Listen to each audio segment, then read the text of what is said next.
સાહેબ, એન્કાઉન્ટર કરવો હોય તો કરી નાખજો, પણ હું માફી નહીં માંગુ. આ શબ્દો છે પોલીસની પકડમાં હાલ ઉભેલો આ આરોપીના. જે સમગ્ર ઘટના બની હતી વિરાણી ચોક રાજકોટ ખાતે, જ્યાં એક કાર ચાલકને આરોપી દ્વારા જાહેરમાં છરી બતાડવામાં આવી હતી ને ત્યારબાદ પોલીસે આરોપીને કાયદાનું ભાન કરાવ્યું હતું. એટલું જ નહીં, આરોપીને જાહેરમાં માફી માંગવા માટે જ્યારે પોલીસ અધિકારી દ્વારા કહેવામાં આવ્યું ત્યારે આરોપી દ્વારા પાવર બતાવવામાં આવીને કહેવામાં આવ્યો, સાહેબ હું તમારી રિસ્પેક્ટ કરું છું, પણ માફી તો હું નહીં જ માંગુ, ભલે તમે મારો એન્કાઉન્ટર કરી દો. આ પ્રકારના શબ્દો સામે આવ્યા બાદ આ વિડીયો છે સોશિયલ મીડિયા ઉપર ખૂબ વાયરલ પણ થઈ રહ્યો છે. જણાવી દઈએ કે આ દિવસોમાં અસામાજિક તત્વો અને ટપોરી તત્વો સામે ગુજરાત પોલીસે કાયદાનું ભાન કરાવવા માટે એક મુહિમ છેડી છે. એ જગ્યાએ જે બનાવો બની રહ્યા છે જ્યાં અસામાજિક તત્વો ત્રાસ મચાવતા હોય તે વિસ્તારોમાં તેમનો વરઘોડો કાઢવામાં આવી રહ્યો હતો.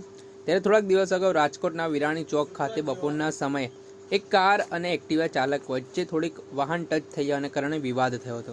આ વિવાદના સંદર્ભમાં આરોપી છે તે દ્વારા આરોપી એક્ટિવા ચાલક દ્વારા પોતાની ડેકીમાંથી છરી કાઢવામાં આવી અને કાર ચાલકને ડરાવી ધમકાવીને દાદાગીરી કરવામાં આવી. આ પ્રકારનો વિડીયો સોશિયલ મીડિયા ઉપર પણ સામે આવ્યો હતો અને આ ઘટનાની ગંભીરતાને લઈને સ્થાનિક પોલીસ પણ હરકતમાં આવી હતી અને ગણતરીના કલાકોમાં આરોપીની ધરપકડ કરવામાં આવી હતી. ત્યારબાદ જે ઘટના સ્થળે આ સમગ્ર બનાવ બન્યો હતો ત્યાં આરોપીને પોલીસ કર્મચારીઓએ સાથે રાખીને ઘટનાનું રિકન્સ્ટ્રક્શન માટે લઈ ગયા હતા અને તે દરમિયાન પોલીસ અધિકારીઓએ આરોપીને માફી માંગવા માટે પણ કહ્યું, પણ આરોપીની અક્કડ એટલી હતી કે તેને કહ્યું કે તે કહી રહ્યો હતો કે સાહેબ મારો એન્કાઉન્ટર કરી નાખો, પણ હું માફી નહીં માંગુ. રાજકોટના વિરાણી ચોકમાં વાહન ચાલકને છરી બતાવનાર યુવકો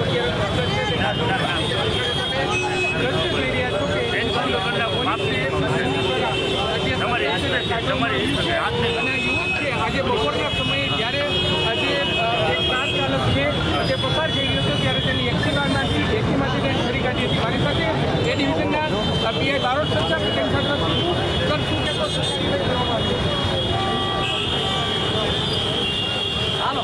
હાલ આ ઘટના સામે આવ્યા બાદ હવે ગુનેગારોમાં આરોપીઓમાં પોલીસનો કોઈ ડર રહ્યો જ ન હોય તે પ્રકારની પણ ચર્ચા લોકમુખે ચર્ચાઓની શરૂઆત થઈ ગઈ છે.